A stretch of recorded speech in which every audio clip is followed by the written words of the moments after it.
Hello, my name is Nathan Sexton. I'm a sergeant with the Austin Homicide Unit, and the name is spelled Nathan-Sexton.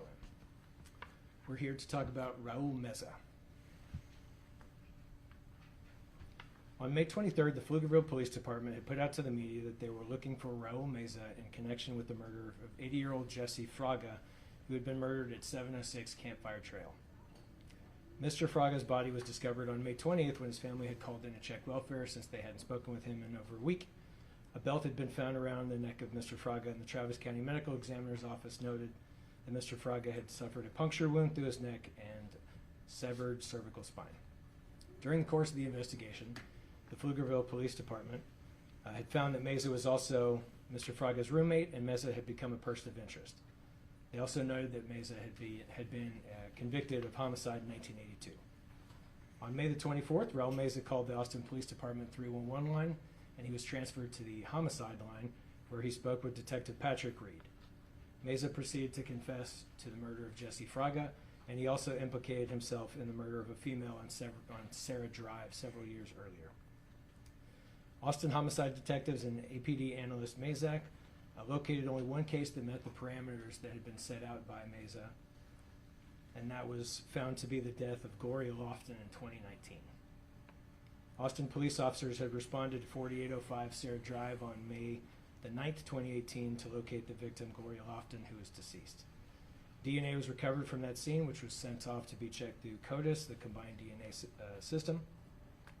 It was a hidden CODIS which linked Raul Meza to the DNA taken from the scene. Although it was not until the phone call from Raul Meza to Patrick Reed on May the 24th that investigators were able to charge Meza with Lofton's murder. For more on that phone call, here is Homicide Detective Patrick Reed. Good afternoon. My name is Detective Patrick Reed. It's Patrickreed. So on May 24th, I answered the homicide main line, and the caller stated, "My name is Raul Meza, and you're looking for me." Meza then went on to detail his relationship with Jesse Fraga and detailed the manner in which he murdered Mr. Fraga, including details that had not yet been released to the public. Meza described his life in and out of prison and said, I quote, "I got out in 2016. I end up murdering a lady soon afterwards. It was on Sarah Drive." Meza told me case-specific facts, which allowed me and my partner, Detective Katie Connor, to reopen the case. And I was able to confer with the Travis County Medical Examiner's Office and doctors reviewing the case, and with the additional case facts, the death of Gloria Lofton was ruled a homicide, and the manner was strangulation. The phone call provided me enough probable cause to file a capital murder arrest warrant for the murder of Gloria Lofton against Mr. Meza. We then coordinated with the Pflugerville Police Department and verified the information provided by Mr. Meza matched the case facts of their investigation. Pflugerville PD was provided with a copy of the recorded phone call to assist with their development of probable cause, and Pflugerville PD issued a warrant for first-degree murder for Mr. Meza. We then learned that Raul Meza had been arrested and convicted of aggravated robbery in 1975, and in 1982, Meza was charged with the murder of an 8-year-old girl. Detective Connor has identified multiple cold cases that have similar MO, and we're looking into those for future leads. In reference to the 1982 case, we learned the primary investigator of that homicide was Homicide Sergeant Investigator Bruce Mills.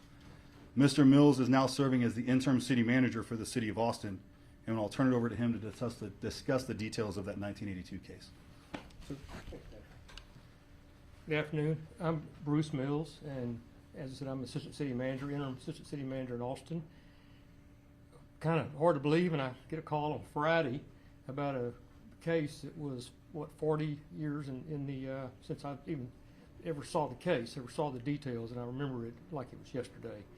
The 8-year-old Kendra Page found, January 3rd, right after the Christmas holidays, found deceased behind Langford Elementary School, and had been assaulted and murdered. we worked the case, my partners, Ed Villegas and Gary Fleming, it was years ago in homicide, and were able to tie the case to Raul Meza. Normally a case like that would take, weeks, if not months, to assemble the facts and the data and put it together. And in this particular case, we'd gone to the grand jury a few times and presented evidence and talked to the DA and talked to the grand jurors, talked to many witnesses. And then suddenly, about the 5th or 6th week after this case occurred, murder occurred, we get a call that Raul Meza had pled guilty to a murder charge, and had pled to and agreed to a 30-year term, prison term. We were shocked, disappointed, with no really explanation as to why this case didn't go to trial. We never really got solid answers on that. I think it was 11 years later, this guy was released, and I was assistant chief at the time, police department. He was released and was going to be at some point back in Travis County. Talked to the media at the time about the travesty of justice even then, when he'd only done 11 years from a 30-year sentence.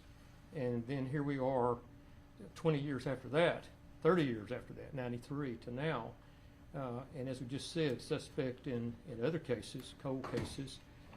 So, here's a guy that should have spent the rest of his life, probably from the time he nearly killed a gentleman when he was 15 years old, certified as an adult, later commits capital murder, pleads to murder, is released 11 years later, and has killed how many people we don't know.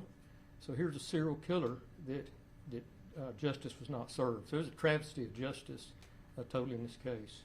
And now, U.S. Marshal. Good afternoon. My name is Brandon Fila. Last name is spelled F as in Frank, I-L-L-A. I'm a deputy U.S. Marshal assigned to the Lone Star Fugitive Task Force. I'm also the public resource officer here for the Western District of Texas with the U.S. Marshal Service.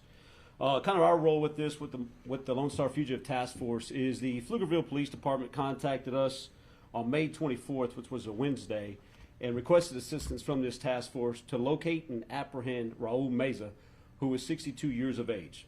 At that time, Raul Meza was listed, he currently was listed as a person of interest for the homicide that took place in Pflugerville, and also had a warrant for unauthorized use of a motor vehicle.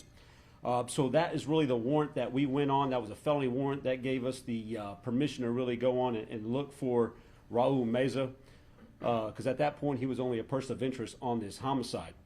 Quickly, as we developed information with the task force on Wednesday, by that afternoon we had obtained information from the Austin Police Department Homicide Division that they had a phone call come in from an individual that stated he was Raul Meza, and he admitted to the killing of these victims.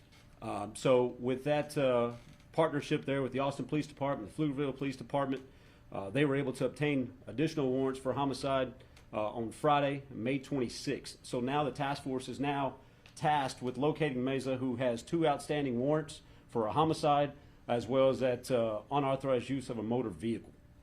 We're looking into Meza. We, used many techniques in this. Many of those techniques led us information that Meza was known to travel the I-35 corridor to frequent hotels, as far as even a hotel at 45 and 183 there on the Austin Cedar Park city limits. And from there, we were able to establish more intelligence that we knew at this time that Raul Meza was considered armed and dangerous. He was suicidal and had violent tendencies. And that's exactly what this task force is here to do with the strong partnerships that we have with cities such as the Austin Police Department. So we go into the cities here in Austin, for example, and we go after the worst of the worst. And we list Raul Meza as one of those individuals. We knew from an officer's standpoint that this individual was probably likely armed, and our first concern here was to protect our community. And to speak about that is important to note that this past weekend, Memorial Day weekend, we had numerous officers with the Lone Star Fugitive Task Force, numerous men and women that forfeited their leave. They forfeited their holidays, which, you know, some people had vacation planned, or barbecues and outings, and those individuals stood ready all weekend and worked expeditedly. Like I said, this was old-fashioned law enforcement work, going door to door, going hotel to hotel, receiving intelligence by tips that are coming in, to be able to sit at an establishment of some type of business, go through video footage where we were able to finally get on the trail of Meza. The task force was able to apprehend Meza yesterday evening. I guess it was about the 8:30 at night. They're at the corner of Palmer and Lamar. And let me give you that exact address. That exact address is at the 12400 block of North Lamar Boulevard. He was arrested without incident. Like I said, this was an investigative techniques that led us to this area. We conducted surveillance. We observed Meza there in the area. He was there talking with a crowd of transients at a bus stop, and he was on a bicycle, and that is the intel that we believed he was going to be traveling with anyway. It was some type of bike or rideshare program. But I think it's important to note that this task force strives and dedicates their time as well to, when we go after the worst of the worst, because this individual here on his search incident to arrest, he had a bag with him, and in that bag contained zip ties, duct tape, flashlight, and a .22 caliber pistol with additional rounds in that bag. But I think the men and women of this task force really did things. They slowed it down. They did as safe as possible to where we could bring him before justice. And with that being said, when we bring before justice, we also want to keep the victims and the victims' families in our hearts on this specific case as well. Thank you. At this point, are there any possibilities of more victims? Are you guys looking into that possibility or looking for people to come forward? Yes, I'm Detective Katie Connor, and I'm currently looking into all the cold cases that could potentially be involved with this. So we are backtracking it to 1996 and even earlier. So there is a good possibility that we will find additional cases as well. Do you have just a rough number of how many, you're looking into connected to this man? Right now, we have between 8 and 10 cases that kind of fit the similar circumstances that we're looking at, but that could obviously grow. But there's only one he's been arrested for, or? He was arrested for 2 murder warrants, the 2019 and the 2023 case. Can anybody spell the victim's name in 2019? In 2019, the victim, it's Gloria Lofton. It's Lofton. And Gloria is Gloria. How old was she? She's roughly 66 years old. Were there any connections you all found with the victims? At this time, no. And for clarification, you said that Mr. Meza called in to the task force and admitted to the crime? He called the homicide unit. Mm-hmm. And from there, y'all just kind of started chasing for him or looking for him? How did that happen after he got that phone call? Do you want to? Yeah, so to answer your question, we were already looking for Meza. We started that morning, and then the Austin Police Department Homicide Division received that 311 phone call that was forwarded to them, where Meza provided more detailed information on a telephone as to that he was the individual that killed these 2 victims, where he became also what we listened to as suicidal, and then ended that conversation with those homicide detectives. How common is that for someone who committed or who is accused of such crimes to actually call and turn themselves in? Does that strike you at all? Yeah, that's not very common at all. That's one of the only times I can think of that happening in the past 5-10 years. So it's pretty unique. And what day did he make that phone call? May the 24th. May 24th? Correct. Okay. And Gloria Lofton's family, have you guys been able to speak with her? Because I'm sure they've been wanting to know Yes. what happened. She has been notified. And then how are they feeling about it? I won't put words in her mouth. I'm not sure exactly what the sentiment is. I just know she's been notified. Was Raul Meza holding a job at the time that he was wanted for the Pflugerville crime? No, on the databases that we use when we look after these fugitives, like I said, that are the worst of the worst, there was no indication that he had any type of stable employment here in the Austin area. But I will say, I think one of the key parts of this investigation was this individual was on parole at one point, which had already expired. But with that, we have the Texas Department of Criminal Justice, Office of Inspector General on our task force. They were able to give us an insight, information from the past as to family relatives, previous known addresses. So that's really why we concentrated here in the Austin area, from Austin to Round Rock, based upon that information. What state was he in when, I know there was no, I guess, issue when he was arrested, but what kind of state, I mean, could you just kind of describe, his manner? Yeah, the mannerisms that I think the best way to describe is I think he was surprised. I think he was surprised when this team in unmarked vehicles with ballistic vests that displayed, police officers, task force officers, U.S. Marshals, they quickly expedited that process. They approached, surrounded him, and took him into custody within a blink of an eye. And I think that was a key advantage based upon what was in that bag that he had. When I talk about the duct tape, the zip ties, and the firearm with additional rounds of ammunition. I was going to say, did he state any plans for those? I mean, has he been questioned on that? So we won't release anything from that point, from the transportation, from the scene there on Lamar here to the Austin Police Department. Still an ongoing investigation. And I think it's important to keep that kind of discreet, because we want to be able to have justice work its system to give some closure for these victims' families. And about how many days did it take for you all to capture Mr. Meza? From the day we got it, it'd be 5 days. It was a 5-day manhunt where I said we extended, to all of our resources to include the Austin Police Department, who is a major provider on this task force, where they provide us with additional bodies, or their whole tactical intelligence team. So that comprises of about 10 officers, 2 sergeants. And they're able to work hand in hand with these homicide detectives. Homicide detectives focus on their probable cause and their investigation, while we strictly focus on the whereabouts of Raul Meza. Mr. Field, you said your main concern here was to protect the community. If you can just, drive that home, is this a sigh of relief for you all? How does it feel to have this man off the street? Yeah, I think it's a sign of relief for not just the task force, but for everyone here that's back behind me. Because if it wasn't for them, they wouldn't have been able to obtain a warrant. Because from that point, once we have the warrant, then the Marshal Service can do with what we need to do in locating this individual. But when we talk about, what was our state of mind at the time, I would say there was a lot of anxiety in the room. There's a lot of anxiety when you have an individual that has lost their lives to an individual that's still on the run, and we knew what he was capable of. This is an individual that called into these detectives and provided some type of statement that he had done what he had done. And so that was some type of concern. And like I say, the men and women of this task force, as well as these individuals behind me, forfeited their weekends to bring this case to closure within 5 days. As you can see, it's a big investigation. It's still ongoing. So I think hopefully that answers your question. Question for Mr. Mills, specifically about the 82 case.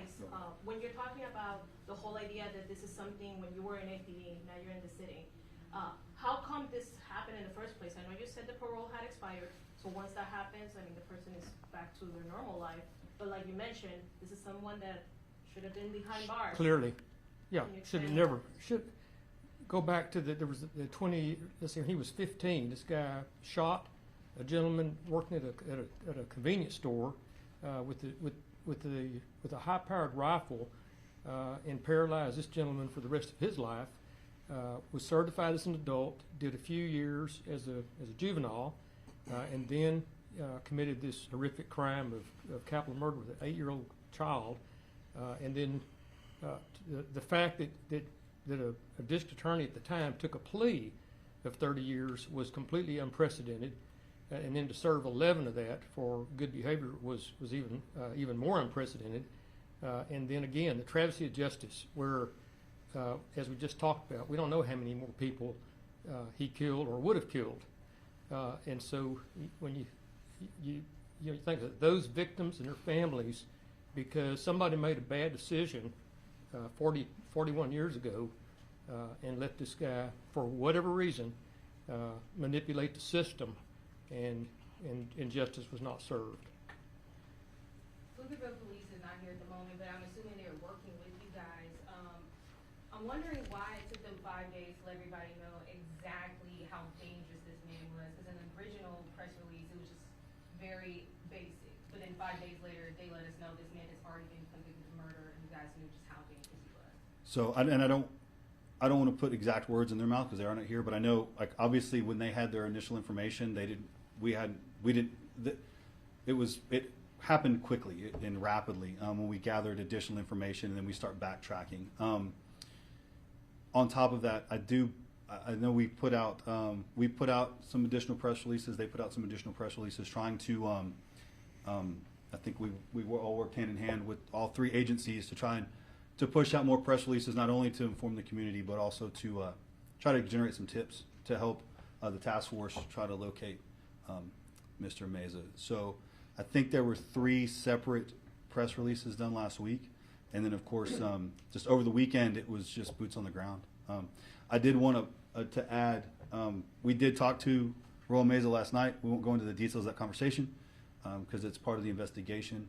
But I will let you know that Mr. Meza said he was ready and prepared to kill again, and he was looking forward to it. So it's safe to call him a serial killer? yes. At this point, is he detained in Travis County Jail, or where exactly? He's in Travis County Jail. Thank you guys for coming out. For our Spanish TV stations, we're gonna do Sergeant section, we'll make remarks for Spanish TV. Sorry, one last, okay. Go ahead, go ahead. You can ask. I was gonna say, can you guys kind of run through the dates again of like the capital murders and then the ones that he did back in the day? It was a lot of. Yeah, and you guys help me out here if I'm wrong. Do you have those? Yeah. Some dates, yeah. So we know in 1982 it was July 3rd of 1982. January, I'm sorry, see, you already got me. January 3rd, 1982. Do you have the 75? So we believe it's around January of 1975 as well. That one's been very difficult because of the records. It's difficult to get records from that far back. So we are still in the process of verifying all that information. But the 1982 case, he was released in 1993. In 94, he was arrested again for a parole violation for some kind of curfew violation. And then after that, he was in a workforce type parole setting where he actually had to stay at the jail until about 2011. From there, he was released and he was on parole, and he was released in 2016, October of 2016. That was a Texas jail? Yes. All of this? Everything all was of in- it now yes. is in Texas? Yes.